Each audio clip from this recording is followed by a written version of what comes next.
இயல் 2 உயிரின் ஓசை. கேட்கிறதா என் குரல். உயிரின வாழ்வின் அடிப்படை இயற்கை. நாம் நம்பி இருப்பதும் நம்மில் இருப்பதும் இயற்கைதான். மூச்சுக்கு காற்று, தாகத்திற்கு நீர், உறைவதற்கு நிலம், ஒளிக்கு கதிரவன் போன்றவை உயிரினங்களின் முதன்மை தேவை அப்படின்னு சொல்றோம். இயற்கை கூறுகளில் காற்றினுடைய பங்கு மிகவும் கூடுதலா இருக்கு. காற்று எங்கும் நிறைந்திருக்கிறது. மெல்ல தொட்டு சென்றால் அதை தென்றல்னு சொல்றோம். தூக்கி சென்றால் புயல் அப்படின்னு சொல்றோம். உயிரை உள்ளிருத்தும் காற்று ஓர் உருவம் கொண்டு நம்மிடம் பேசினா எப்படி இருக்கும் அப்படிங்கிறது தான் இந்த பாடத்துல சொல்லியிருக்காங்க. தொல்காப்பியர் உலகம் என்பது 50 பூதங்களால் ஆனது அப்படின்னு சொல்றாரு. திருமூலர் தன்னுடைய திருமந்திரத்துல மூச்சு பயிற்சியே உடலை பாதுகாத்து வாழ்நாளை நீட்டிக்கும் என்று கூறியுள்ளார்.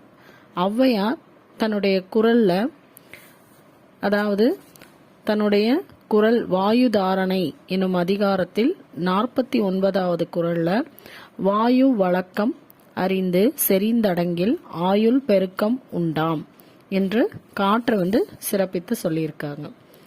அது மட்டும் இல்லாம இந்த காற்றுக்கு பல பெயர்கள் உண்டு. அது என்ன அப்படின்னா காற்று, வலி, தென்றல், புயல், சூறாவளி என பல பெயர்களால அழைக்கப்படுது.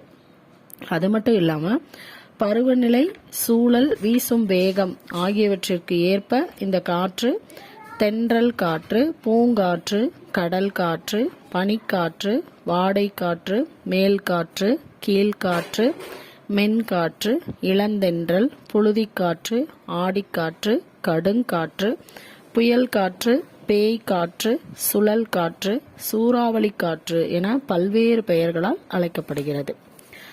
அடுத்ததா 4 திசைகளிலும் இந்த காற்று வீசும் திசையை கொண்டு தமிழர்கள் பெயர்கள் சூட்டியிருக்காங்க. அது என்னென்ன அப்படின்றத பார்க்கலாம். கிழக்கு என்பதற்கு குணக்கு என்னும் பெயர் உண்டு.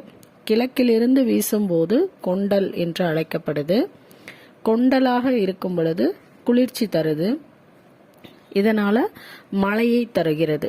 கடல் பகுதிக்கு மேலுள்ள மலை மேகங்களை சுமந்து வரதுனால மலை காற்று அப்படின்னு அழைக்கப்படுது. அடுத்ததா மேற்கு திசை. மேற்கு என்பதற்கு குடக்கு என்னும் பெயரும் உண்டு. மேற்கிலிருந்து வீசும்போது கோடை என்று அழைக்கப்படுகிறது. மேற்கிலிருந்து அதிக வலிமையோடு வீசுறதுனால வறண்ட நிலப்பகுதியிலிருந்து வீசுவதால் வெப்பக்காற்று என்று அழைக்கப்படுகிறது. வடக்கு என்பதற்கு வாடை என்னும் பெயர் உண்டு. வடக்கிலிருந்து வீசும்போது வாடை காற்று என்று அழைக்கப்படுகிறது. பனிப்பகுதியிலிருந்து வீசுவதனால குளிர்ச்சியான ஊதை காற்று என்று அழைக்கப்படுது. தெற்கிலிருந்து வீசும்போது தென்றல் காற்று என்று அழைக்கப்படுகிறது. மரம், செடி, கொடி, ஆறு, மலை, பள்ளத்தாக்கு என பல தடைகளை தாண்டி வரதுனால வேகம் குறைந்து இதமான இயல்புல தான் இந்த காற்று தென்றல் காற்றா வீசுது அப்படின்னு சொல்றாங்க. அடுத்தது